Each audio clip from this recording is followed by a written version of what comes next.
empowered people make informed decisions that lead to living a life without regret. This is Sara Khaki and Shawna Woods from Atlanta Divorce Law Group, and this is the Happily Ever After Divorce Podcast.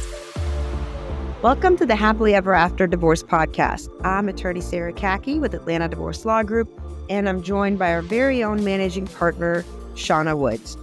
Today's topic is marriage hard work? Well, I think we all agree that marriage is hard work, but let's poke at that a little bit. Let's challenge that concept and understand, what do we mean when we say marriage is hard work? What do you think, Shawna? I think it's a great question to ask the married people in the room, Sara. But I really, when we think about marriage, those of us who are not in it, we think, oh, okay, this is the ideal situation for love, right? Mm-hmm. This is where we go and we find our partner who we want to go on long walks with and go to the beach with and enjoy life with.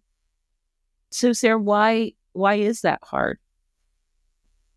When you think of marriage, like you said, there's this ideal of love, and then there's this ideal of safety, and then there's this ideal of foreverness, and that I have my back's covered, right?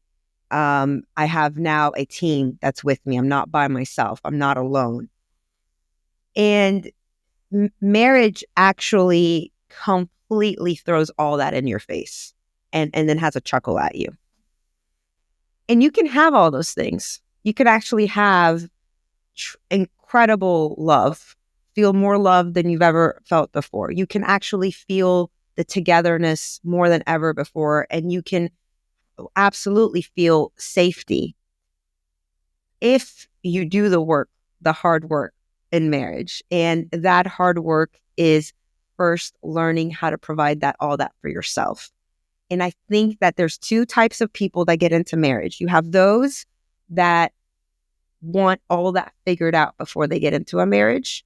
And there are those, which I fall into this category, we got married at a younger age, or we found our person at a younger age, right? And we had to learn how to do all those things and be all of that while we were married. And that's when marriage becomes really hard work. But I will also say that it is not a reason to postpone marriage, because finding that dance of how do I provide safety for myself? How do I provide security for myself? How do I acknowledge my own needs? How do I bring understanding to myself? How do I cherish myself? Because those are all the things that you ideally want from that partner, right? How do I provide love for myself?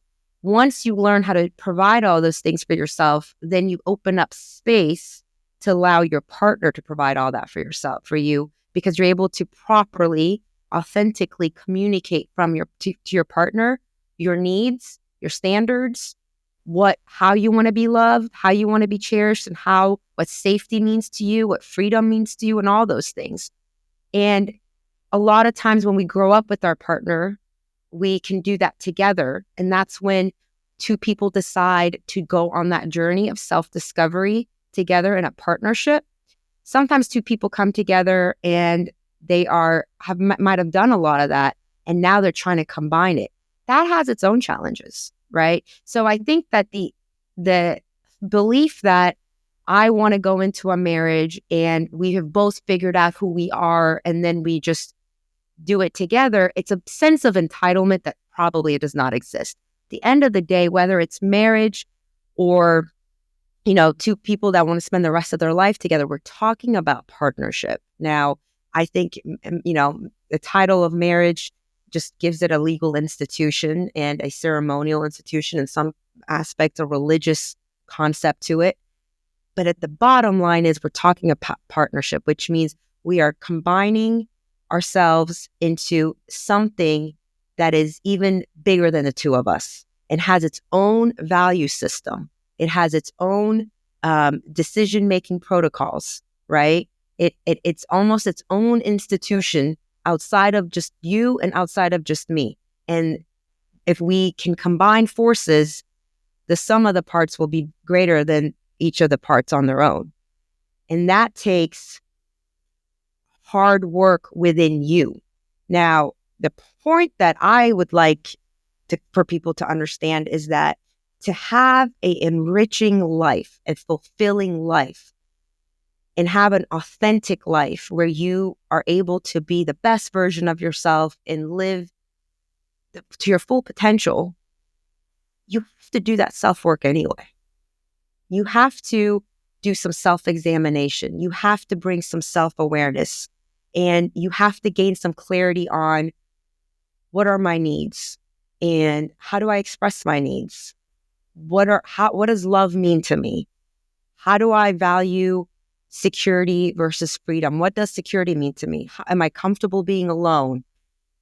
Marriage just brings these things to you in your face, and you either are forced to deal with them because you're in heated moments of tension and conflict, or you don't deal with them. And like many people, you may have a marriage that's not completely fulfilling for you, or it may end up in divorce. But I think when you see people that claim to have a successful marriage, that doesn't mean that they don't have conflict, doesn't mean they don't have tension. That doesn't mean they don't have moments where they want to, rip each other's hair apart. It means they have succeeded in time and time again, instance after instance, choosing partnership, choosing being vulnerable with each other about, hey, I don't know exactly what I want right now. I actually cannot tell you what I want right now. Can you give me a moment to figure that out?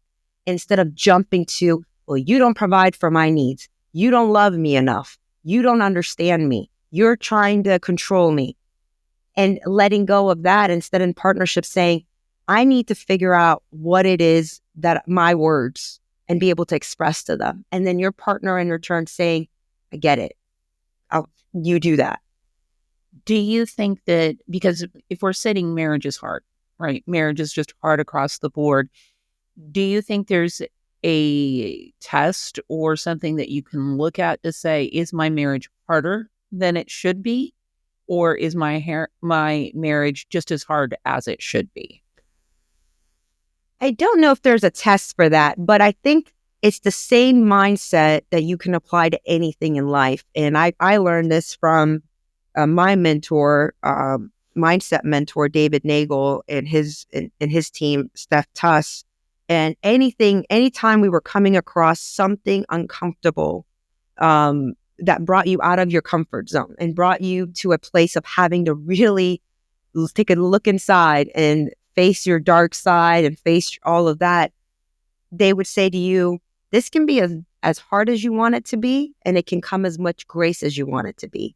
And that's why I want to poke fun at this a little bit, because when we say marriage is hard work, I think we're equipping a lot of people that like to just dismiss marriage quickly and say, oh, marriage is hard work. Like, I don't want to do that. Well, what in life that's worth having doesn't put you through a bit of getting outside of your comfort zone, a bit of testing you, a bit of stress testing your awareness, stress testing your ability to look within and not run away from what you see. There isn't a lot I can imagine in life worth having that gives you a more fulfilling life and gives you a extraordinary life than that most other people may not experience, that doesn't require a level of that. I personally come from a value system that when you look for the easy button, right, you may not always get the results you want. But I also come from the belief system that if you can reframe your mindset about hard work and look at, what could I gain from this? What could I learn from this? What would it look like if this did come with ease and grace? What would that look like? And that's, again, comes from so much of coaching with David. And when I go into that mindset, I stop looking at it as I am a character in this story of conflict with my spouse. I almost take a more objective drone view and say, okay, we are two people that keep butting our heads over this one point. What must be the truth for him and what must be the truth for me that keeps creating this? Because there is somewhere that a deep reflection I have to have. And hopefully by the deep reflection I am having, I am influencing a deep reflection in him.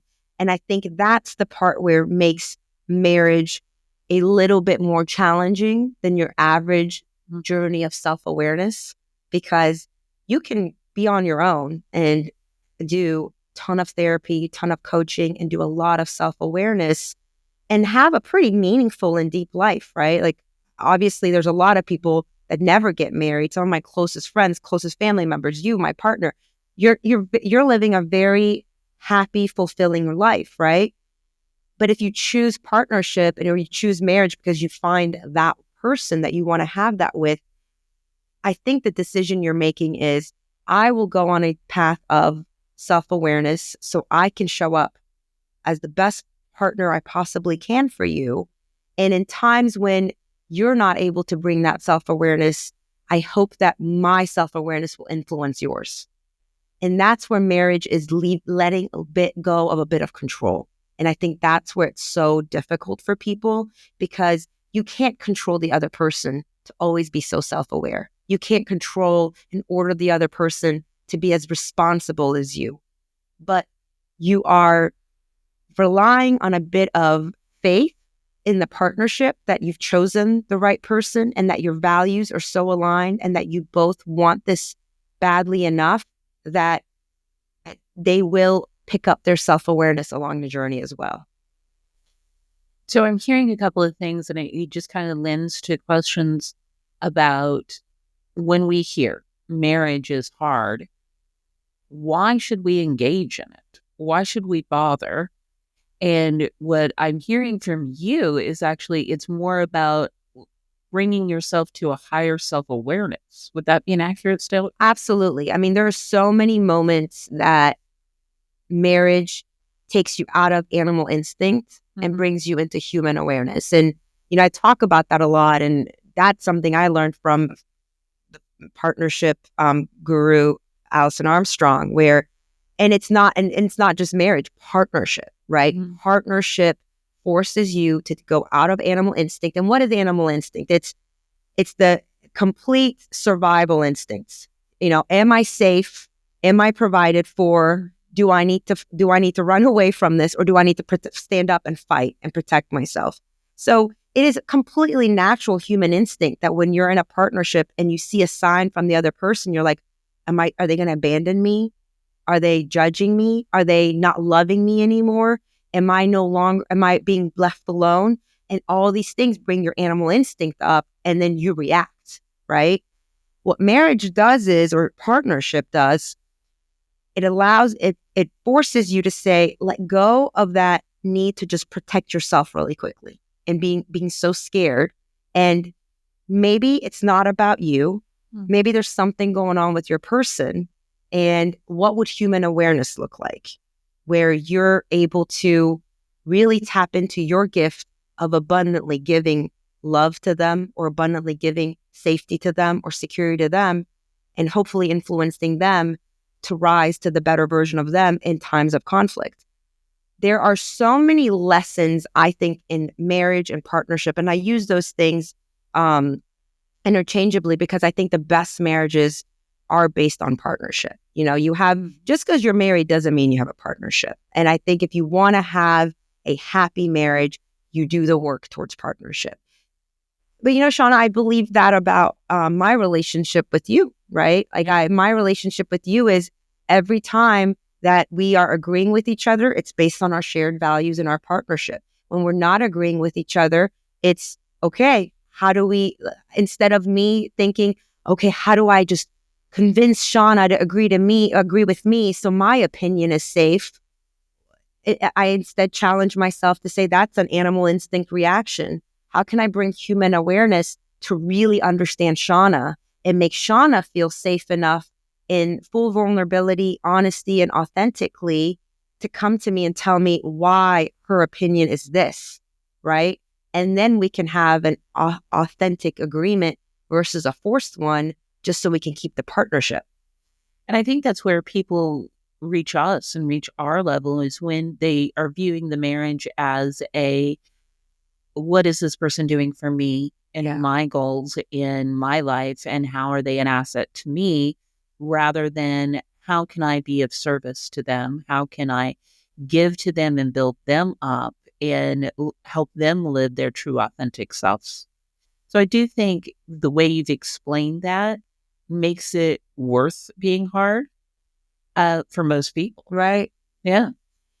There was a point in middle school when I was convinced I wanted to go into psychology or psychiatry. And I remember opening up like a book to study, like how long you have to study to to do it. And it was like crazy, like, 12 years post college or something.